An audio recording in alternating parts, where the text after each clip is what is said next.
राधे राधे भक्तों। श्रीमद् भागवत गीता के 5वें अध्याय में आपका हार्दिक स्वागत है। आज हम उस महत्वपूर्ण प्रश्न का उत्तर जानेंगे जो अक्सर हर साधक के मन में उठता है। कर्मों का त्याग संन्यास श्रेष्ठ है या फल की आसक्ति का त्याग करके कर्म करना श्रेष्ठ है। इस अध्याय कर्म संन्यास योग में अर्जुन के सीधे संशय पर भगवान श्री कृष्ण हमें समझाते हैं कि कर्म करना या कर्म छोड़ना महत्वपूर्ण नहीं है, बल्कि मन की आसक्ति छोड़ना महत्वपूर्ण है। इस दिव्य संवाद में हम जानेंगे कर्मयोगी कैसे जल में कमल के पत्ते के समान अलिप्त रहता है। एक ज्ञानी पुरुष समभाव से संसार को कैसे देखता है और किस प्रकार इच्छा भय और क्रोध का त्याग करके व्यक्ति आंतरिक सुख को प्राप्त करता है। तो आइए ज्ञान और वैराग्य के समन्वय को समझने के लिए भगवान श्री कृष्ण द्वारा बताए गए कर्म संन्यास के गूढ़ रहस्य गहरे उतरते हैं। चलिए शुरू करते हैं श्रीमद् भागवत गीता का 5वां अध्याय। अर्जुन कहते हैं, हे कृष्ण, आप कर्मों के संन्यास त्याग की भी प्रशंसा करते हैं और फिर कर्मयोग कर्म करने की भी। इन दोनों में से जो एक मेरे लिए निश्चित रूप से कल्याणकारी हो उसे मेरे लिए कहिए। इस पर भगवान श्री कृष्ण उत्तर देते हुए बोलते हैं, अर्जुन, कर्म संन्यास यानी कि ज्ञान योग और कर्म योग ये दोनों ही परम कल्याण को देने वाले हैं, परंतु इन दोनों में से कर्म संन्यास की अपेक्षा कर्म योग यानी फल की आसक्ति का त्याग श्रेष्ठ है।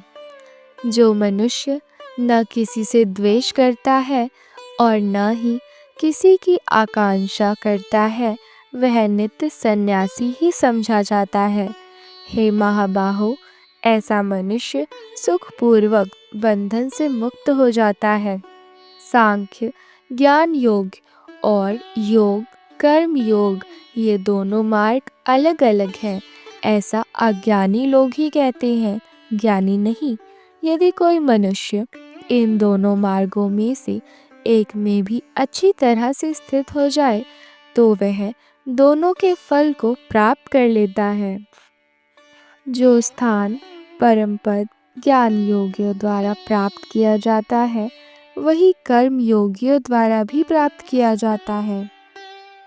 इसीलिए जो मनुष्य ज्ञान योग और कर्म योग को एक देखता है, वही यथार्थ में देखता है।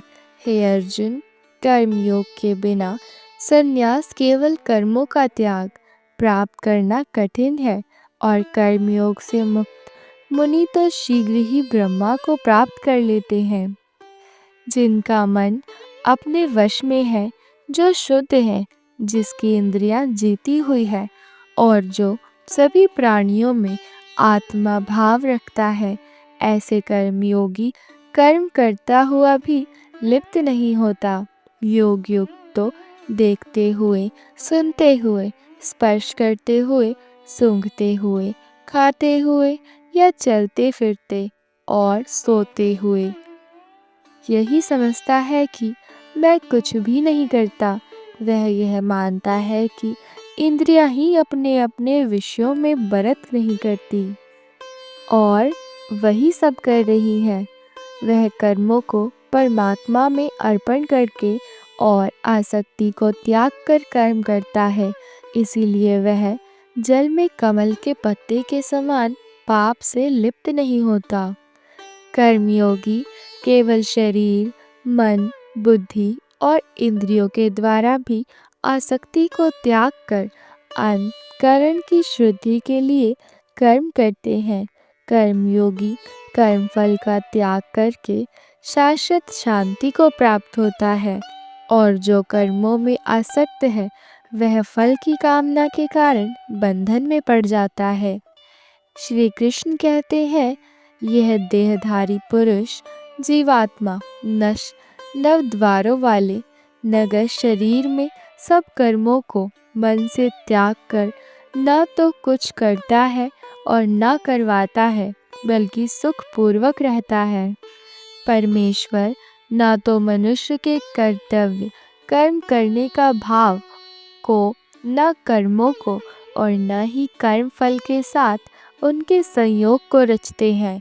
यह सब तो स्वभाव प्रकृति ही बरतती है। परमेश्वर किसी के पाप को और पुण्य को भी ग्रहण नहीं करते। अज्ञान से ढके होने के कारण ही जीव मोहित हो जाते हैं, किंतु जिन्होंने आत्मज्ञान रूपी ज्ञान से उस अज्ञान को नष्ट कर दिया है, उनका वह ज्ञान सूर्य के समान उस परम तत्व को प्रकाशित कर देता है। जो मनुष्य बुद्धि को परमात्मा में लगाए रखते हैं, मन को परमात्मा में समर्पित करते हैं, परमात्मा में ही निष्ठा रखते हैं और परमात्मा को ही अपना परम लक्ष्य मानते हैं, वे ज्ञान के द्वारा पाप रहित होकर पुनरावृत्ति रहित गति मोक्ष को प्राप्त करते हैं। विद्या और विनय से युक्त ब्राह्मण में, गाय में, हाथी में, कुत्ते में और चांडाल अत्यंत नीच प्राणी में भी ज्ञानी जन समदर्शी समभाव रखते हैं। जिनका मन समतव समानता में स्थिर है, उन्होंने इस ज्ञान में ही संसार को जीत लिया है, क्योंकि परमात्मा निर्दोष और सम है। इसीलिए ऐसे पुरुष परमात्मा में ही स्थिर हैं। जो मनुष्य प्रिय को पाकर हर्षित नहीं होता और अप्रिय को पाकर दुखी नहीं होता, जो स्थिर बुद्धि है और मोह रहित है, वह ब्रह्मवेत्ता ब्रह्मा को जानने वाला ब्रह्म में ही स्थित है। जो मनुष्य ब्रह्म विषयों जैसे स्पर्श, स्वाद आदि से आसक्ति नहीं रखता, वह आत्मा में जो सुखी है उसे प्राप्त करता है, और वह ब्रह्म योग में स्थित हुआ पुरुष अक्षय आनंद को भोगता है। श्री कृष्ण बोलते हैं, जो ये विषयों से उत्पन्न होने वाले भोग है, ये तो दुख के ही कारण है, क्योंकि इनकी उत्पत्ति और विनाश होता रहता है। ये अनित्य है। इसलिए हे कुंती पुत्र, बुद्धिमान मनुष्य इनमें नहीं रमता। जो मनुष्य इस शरीर से छूटने से पहले ही काम, कामना और क्रोध से उत्पन्न होने वाले वेग को सहन करने में समर्थ हो जाते हैं, वही योगी है और वही सुखी है। जो भीतर से ही सुख वाला है, भीतर से ही शांति वाला है तथा भीतर से ही प्रकाश वाला है, वह योगी ब्रह्म को प्राप्त होता है और परम निर्वाण मोक्ष को प्राप्त करता है।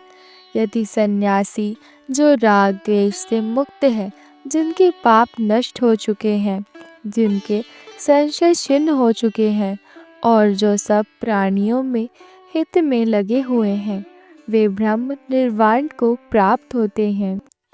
बाहर के विषयों को बाहर ही त्याग कर और नेत्रों की दृष्टि को भूमध्य में स्थित करके तथा नासिका के भीतर चलने वाले प्राण और अपान श्वास की गतियों को समान करके, जिसने इंद्रियों, मन और बुद्धि को वश में कर लिया है, जो मोक्ष को ही परम लक्ष्य मानता है और जो इच्छा, भय और क्रोध से रहित है, वह मुनि सदा मुक्त ही रहता है।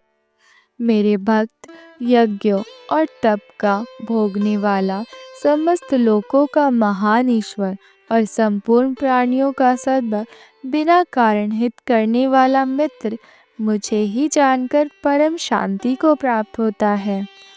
तो भक्तों, हमने श्रवण किया भागवत गीता का 5वां अध्याय कर्म संन्यास योग। भगवान श्री कृष्ण ने स्पष्ट कर दिया कि सच्चा सन्यासी वह नहीं जो कर्म को त्यागता है, बल्कि वह है जो कर्म की आसक्ति को त्यागता है। कर्मयोगी बनने का अर्थ है जीवन के हर कार्य को परमात्मा को अर्पण करना। याद रखें, ज्ञानी पुरुष ब्राह्मण, गाय, हाथी और चंडाल में एक ही आत्म तत्व को देखते हुए समदर्शी होता है। इस अध्याय का अंतिम संदेश यही है कि जो व्यक्ति काम, क्रोध, भय और द्वेष से मुक्त होकर सब प्राणियों के हित में लगा है और भगवान को ही यज्ञों तथा तपों का भोक्ता मानता है, वह परम शांति को प्राप्त होता है।